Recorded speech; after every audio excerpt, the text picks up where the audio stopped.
لو أنزلنا هذا القرآن على جبل لرأيته خاشعا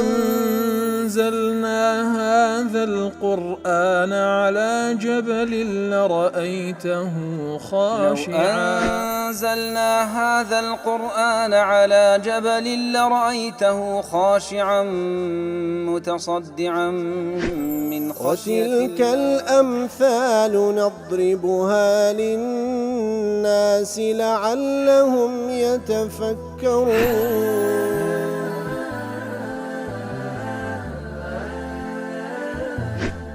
الحمد لله والصلاة والسلام على رسول الله وعلى آله وصحبه ومن والاه. السلام عليكم ورحمة الله. برزان خوش حالم لواني حفصة وتار لوانا كاين تفسير القرآن بيروز بيم وخزمتان بما بس رزامندي رب العالمين وهي وادان مئوي آزي السودي لول بقرن. أعوذ بالله من الشيطان الرجيم. بسم الله الرحمن الرحيم. فلنقصن عليهم بعلم وما كنا غائبين. بەڵێ خۆشەویستان لە ئاەتەکەی پێشووتر رب العالمين فرمووی فلنسألن الذين أرسل إليهم ولنسألن المرسلين. ئەوانەی کەوا پێغەمبەریان لۆ ڕەوانە کرایە پرسیاریان لێ دەکرێتەوە و پرسیاریش لە پێغەمبەران دەکرێتەوە کەوا ئومەتەکانیان چ وەڵامیان دایتەوە. انجا رب العالمين دفرمي فلنقصن عليهم بعلم. انجا دفرمي اما لبويان باز دكين لبو پیغمبران عليهم الصلاة والسلام واواني او امتان لبويان نير درايا اما لبو اوان باز دكين بعلم بوي كوا اغاداري همو حاليشي اوانين وما كنا غائبين بهيش شويق اما بي اغان نبوين لوان اما بهيش شويق غائب بي اغان نبوين لوان. بەڵێ خۆشەویستان فلنقصن عليهم أي على الرسل والمرسل إليهم ما كان منهم کە لە ئاەت پێشتر فەرمووی پرسیاریان لێ دەکەینەوە معنای ئەوە نییە خوای گەورە بێ ئاگایە بەڵکو لێ پرسینەوەیە. لێ دەفەرمی فلنقصن عليهم واتە لە بۆیان باز دەکەین ئەوانەی کەوا پێغەمبەرانن عليهم الصلاة والسلام و ئەو ئومەتان کە لە بۆشیان ڕەوانە کراینە هەموویان لێیان باز دەکەین بعلمەوە بعلم أي عالمين بأحوالهم الظاهرة والباطنة واتا لويان باز دكين بويك وإما آقادار بوين بهمو حالتي أوان حالتي ظاهري كبا بابلين كارو كردوان أنزام دا وبا ناو دليشيان آقادارين وما كنا غائبين أي وما كنا غائبين عنهم وعما وجد منهم إما غائب نبوين واتلوي نبين آقادار نبين ياخذ أو كارو كردواني كأوان دان كر إما بي آقابين لي بلكو بعلم ولا بوشيان باز دكين. وكل تفسير السعدي دا ضلي وما كنا غائبين في وقت من الأوقات لهيت كاتيشي إما بي آقان نبوين لوان وكد فرمي أحصاه الله ونسوه. الله سبحانه وتعالى كارو كردوكاني هموي جمارديو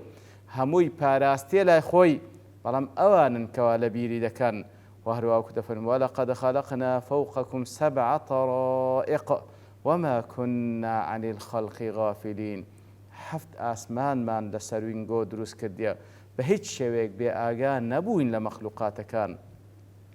لأضواء البيان دفرمي أنه يقص على عبادي يوم القيامة ما كانوا يعملون في الدنيا كوات رب العالمين لبو بندكاني باز دكا كأوان تسيهان كردي لدنيا وأخبرهم بأنه جل وعلا لم يكن غائبا عما فعلوه أيام فعلهم له في دار الدنيا. كواتا بيان رادقين رب العالمين بهيج شويك الله سبحانه وتعالى غائب نبوة لو كانوا كردواني كأوان ديان كل دنيا دا بل هو الرقيب الشهيد على جميع الخلق بلكو أوزاتاك الله سبحانه وتعالى الرقيب الشهيد هم لمراقبة دا هم شاهد وديان بيني بويك وأوان ديكن المحيط علمه بكل ما فعلوه من صغير وكبير وجليل وحقير. كواتا رب العالمين بيان رادقيني أو خوايا أو كارو كردواني كوان كتان بهموي آقادار بوا المحيط علمه بكل ما فعلوه خوای گەورە چاردەوری هەموو کار و کردەوەکان کە ئەوان کردیتیان لە کار و کردەوەی گەورە و گچکە کار و کردەوەی کەم و زۆر هەمووی ئاگادار بووە. وبين هذا المعنى في آيات كثيرة يتلو حقة لسندين آيات خواي قولة سبحانه وتعالى تأكيدي لسردكات وكلا سورة المجادلة هذا فرمي ما يكون من نجوى ثلاثة إلا هو رابعهم ولا خمسة إلا هو سادسهم ولا أدنى من ذلك ولا أكثر إلا هو معهم أينما كانوا ثم ينبئهم بما عملوا يوم القيامة إن الله بكل شيء عليم. كواتا دفرمي خواي قولة سبحانه وتعالى هر کاتێک سێ کەس بە تەنها قسان دەکەن رب العالمین چارەمیانە، هەر کاتێک پێنج کەس بە تەنها قسان دەکەن رب العالمین شەشەمیانە، لەوە زیاتر و لەوە کەمتر ئللا رب العالمین ئاگادارە بە هەموو کار و کردەوە و قسە و نهێنیەکانیان، پاشان لە ڕۆژی قیامەتیش پێیان ڕادەگەینیتە ئەو کار و کردەوانی کەوان کردیتیان لەبەرەوەی بێگومان الله سبحانه وتعالى بە هەموو شتێک ئاگادارە. وهروا لسورة يونس دادا فرمي وما تكون في شأن وما تتلو منه من قرآن ولا تعملون من عمل إلا كنا عليكم شهودا إذ تفيضون فيه وما يعزب عن ربك من مثقال ذرة في الأرض ولا في السماء ولا أصغر من ذلك ولا أكبر إلا في كتاب مبين. كواتا لهر كارو كردويك بن هر قرآن كدي خينن هر آياتك لقرآن كدي خينن هر كارو كردويك كدي كان إلا ئێمە ئاگادان دەتان بینین کە ئەنجامی دەدەن هیچ تێشش لە پەروەردگارت بزەر نابی ئەگەر بەقەدەر قورسایی یەک زەڕەش بی نە لە زەویدا نە لە ئاسمان نە لەوە کچکەتر و نە لەوە زیاتر ئللا هەر هەمووی خوای گەورە پێ ئاگادارە و تۆماریش کرایە لە کتێبێکی زۆر ئاشکرا. لە مەعارج تەفەکوڕ دەفەرمی لا تفسير آتي كاتك هذا فرمي بعلم وإما آقادار وغائب نين لوي أوان ديكن دفرم بعلم أي بوسائل إثبات علمية خوي قولة بتسندين هوكاري علمي إثباتي دكا كأوان سيهان كرديا لا مجال لجحودها وإنكارها بتسندين هۆکاری علمی ئیثباتی دەکا بەو ئەو کار و کردوانی کە ئەوان کردیتیان لەوانە صحف المەلائکە ئەو پەڕاوانەی کەوا مەلائکەتەکان نووسیتیانەوە وشەریت رحلة حياته المصور لها هەر یەک لە ئێمە شریتێکی ژیانی مصورە واتە هەر هەمووی تەسویر کرا لێمان لێ دەدرێتەوە ئەوجا عەمەلەن ئەو کار و کردوانی کە تێدا کە کردیتمان وەقەولەن ئەو قسانی کە کردیتمان ونيات وخواطر سبحان الله أو نيتان كرنا ودلمان أو خاطراني كبمشك من دا هاتي هموي تدا تومار كرا لوش من ليدا دريتو خو بنامان دا ومنها شهادة جوارحه علي وهروها لو وسائله كاراني كواخواي جور سبحانه وتعالى بابلين إثباتي دكا أو كاركدوان ككديتمان أو كو أندا مكاني لا شمان شاهدي من لسرددا وفوق كل وسائل الإثبات العلمية لسروي همو أو هو كاراني كوا بلغي علمين لسر إثبات كدنا وكار كدوان ككديتمان لسروي أوانش علم الله عز وجل علمي خدي ذاتي خوا سبحانه وتعالى الذي هو شهيد على كل شيء أو ذاتي كوا شاهد لسر همو شتك وهو ما أشار الله إليه قوله تعالى وما كنا غائبين لسری هەموو ئەو هۆکار و وەسائلانێکەوە کار و کردەوەکان مانی پێتۆمار کرا و ڕۆژی قیامەت پێ لێ دەدرێتەوە لەسەروی هەموو ئەوانش وما كنا غائبين بە هیچ شێوەیەک ئێمە غائب نەبووین لە کار و کردەوەکانتان أي بل كنا حاضرين شاهدين كل شيء شاهدين كل شيء كواتا بەڵکو خوای گەورە دەفەرمی ئێمە ئاگادار بووین هەموو شتێکمان بینی. وجاء في العبارة استخدام ضمير المتكلم العظيم وما كنا خواي قول سبحانه وتعالى صيغة جمع بكاردينة جمع متكلم كاليردا لبو تعظيم هرشان خواي قول سبحانه وتعالى لأن شهود كل شيء في الوجود وشموله بالعلم يلائم هذا الضمير الدال على عظمة المتكلم في ذاته وفي صفاته كواتا فعلا خوايك بي خاوني أو علم بي سبحانه وتعالى كوا بذاتي خوي آقاداري همو حركات سكنات إيمايا يتر أو خوي خواشی زۆر عظیمە لێ دەفەرمی وما كنا غائبين بصيغي جمع دفرمي ئێمە غائب نەبووین بەڵکو ئاگاداری هەموو کار و کردەوەکانتان بووین بەڕاستی پێویستە زۆر حسابی خۆمان بکەین زۆر حسابی خۆمان بکەین لە قسەکانمان لە کردەوەکانمان لەو خەیاڵاتانەی بە مێشکمان دادێ هەر هەمووی تۆمار دەکرێ و لە سەروی ئەوانش خوای گەورە پێ ئاگادارە و ڕۆژی قیامەتێش هەر هەموو ئەو وەسائلانە کە وەسائلی ئیثباتن لە بۆمان لێ دەدرێتەوە خوا پەناماندا لدواء دفن والوزن يومئذ الحق فمن ثقلت موازينه فأولئك هم المفلحون ومن خفت موازينه فأولئك الذين خسروا أنفسهم بما كانوا بآياتنا يظلمون بل والوزن أي وزن الأعمال والتمييز بين راجحها وخفيفها كواتا ڕۆژی قیامەت خوای گەورە سوبحانە وتەعالا کار و کردەوەکانمان وەزن دەکات دەی پیوی و هەروەها ئەوانەی کە چاکەنە لەگەڵ خراپەکان ئەوانەی کەوا میزانی حەسەناتت قورس دەکات ئەوانەی کەوا تەخفیفی دەکات هەر هەمووی خوای گەورە سوبحانە وتەعالا دەفەرمی لەو ڕۆژەدا والوەزن یەومەئیذ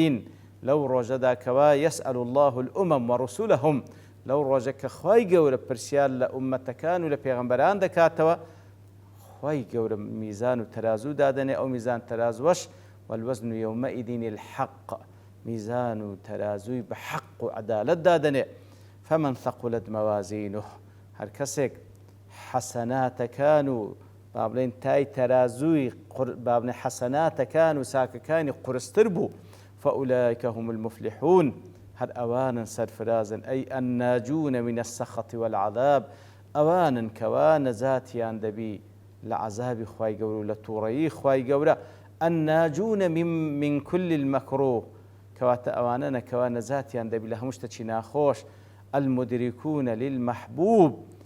بەڵکو هەموو ئەو شتانە پێیان خۆشە بەدەستی دەینن الذين حصل لهم الربح العظيم والسعادة الدائمة ئەوانەی کەوا تای تەرازووی کردەوە چاکانیان قورستر دەبی ئەوانە ئەو پەڕی قازانجی گەورە بەدەست دەین و هەروەها سەعادە و بەختەوەری بەردەوام بەدەست دەینن لە بەرامبەردا ومن خفت موازینه ئەوەی کەوا تای تەرازووی کردەوە چاکانی خەفیف بوو سووک بوو فأولئك الذين خسروا أنفسهم ئەوانە کەسانێکن کەوا خسروا أنفسهم خۆیان دۆڕاند بما كانوا بسبب بما كانوا بآياتنا يظلمون ئەوانە بەرامبەر بە ئاەتەکانی ئێمەدا زوڵمیان کرد کە دواتر ڕووین دەکەینەوە بشتوانی خوای گەورە ومن خفت موازینه ئەی حەسەناته في الميزان هەر کەسێک حەسەنات و کردەوە چاکانی سووک بوو لە تەرازوو فأولئك الذين خسروا أنفسهم إذ فاتهم النعيم المقيم وأنا خويان دوران لبروي أو خوشي بردوامي بهشتيان لدزدا وحصل لهم العذاب الأليم لبرامبردا عذابك بإيش وآزاريان هاتسر بسبب بما كانوا بآياتنا يظلمون أي يكفرون كفريان بآيات كان خوي يقول ذكر فلم ينقادوا لها كما يجب عليهم ذلك كواتا ملكت نبون لبؤات كان خوي يقول هروكو بيويز بو كوا ملكت بن لبؤات كان خوي يقول بلكو برامبر بآيات كان خوي يقول ظلميان ذكر كواتا ظلم وكل أصل لغته أويا كعكس عدل طبعا عدل أو شلة زي جاي خوي دا مدري ظلم أو شلة زي جاي خوي دا ندري أصل لإنسان دا أو كوا موقفي برامبر بآتكاني خوي جور سبحانه وتعالى أو إيماني بيبيني بيبا بند بي زي بزي بكا أو حق وعدله بلام كاتك كسك إيماني بينايني كفري بيدكا زي بزيناكا الظلمة جورترين ظلمي كرديا بتايبتيج لخوي كرديا كوا أو نفسي خوي معرس كرديا لبو عذابي خوي جورا بل سيوطي دليل إكليل في هذه الآية ذكر الميزان ويجب الإيمان به أو آتا بس لميزان ذكا لروج قيامة خوي جورا دايدا مزرينتن كواتا كاتك ظن الإيمان باليوم الآخر كيقل أركان كان إيمان بهم تفاصيلاتاني كوالا القرآن لسنة هاتيا يقل تفصيلات كان روج قيامة كبيوست هم إيمان دارق إيمان بيابي خواي قبر ميزان وترازوي بحق دادني لبروج قيامة تلا معارج تفكر ضلية دلت هاتان الآيتان على أن موازين محكمة، محكمة العدل الرباني يوم الدين أو بابلين أو ترازوي كخواي قورا لمحكمي رباني خوي روج قيامة دايدني تزن على طريقة بس شويك بابلين دبيوي أن العمل الصالح المقبول عند الله أو كردوت ساكي كوالا خواي قورا مقبول به أو زا أو كردوت ساكا كردويشي جسدي بي يان فكري ونفسي وقلبي بي وكو أعمالي باطني يضغط بثقل يعطي إشارة أو كردوت ساكا لا خواي قورا مقبولة يتلسد تراز وكدادا دريتا قرسائي خوي هي إشارتك داتا تحدد مقدار قيمته الحقيقية، مقدار قيمته حقيقي وراستقيني خوي داتا كوا بابلين لبون منا صفر لنا وراستا يتر أو ساكي كوا لا خوي قور مقبولة كقرصة لميزان خوي قور سبحانه وتعالى أو لسروي صفر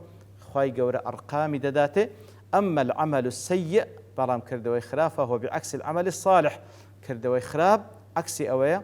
إذ هو يجذب كفة ميزان إلى الأعلى بقوة شائل كواتك كردوي خرابش ببيت سوانوا بلو سروة بلو خفيفة بلو سروي ميزانك بابلين أو تاي كوالنا دادندري أو لا لنا دادندري بلو سرو دروا لمقابل دا مؤشرك دستخوار صفر كواتا بسالب نشان دات يتروا قضية تصويرية لمعاج تفكر دلتن كواتا لو تراز ودا كردوي تاك دخلين دريته ميزان لميزان خوي سبحانه وتعالى قرصة وزني هي يتر أو وزنا واتا أجر بابلينا وراسكي كصفرة أو زال سروي صفر دخينيته حسب جورو قتكي أو إيشا بابلين لبرامبر دا كردوي خراب هج وزنينية كاتك لو تراز ودا دندري كاتك تراز وكدخينتوا بلاي تسبي صفر كذا درواته بساليب دخينتوا كخواي جورا هز ميزان هيت حسابي شيء لوناك وديار التفاصيل كزور لسر أو ميزاني بلام لبرتا وبونيكا دوستين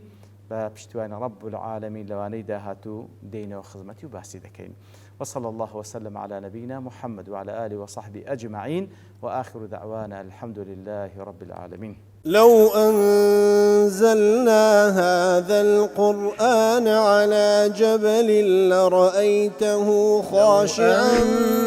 أنزلنا هذا القرآن على جبل لرأيته خاشعا أنزلنا هذا القرآن على جبل لرأيته خاشعا متصدعا من خشية الله. وتلك الأمثال نضربها للناس لعلهم يتفكرون.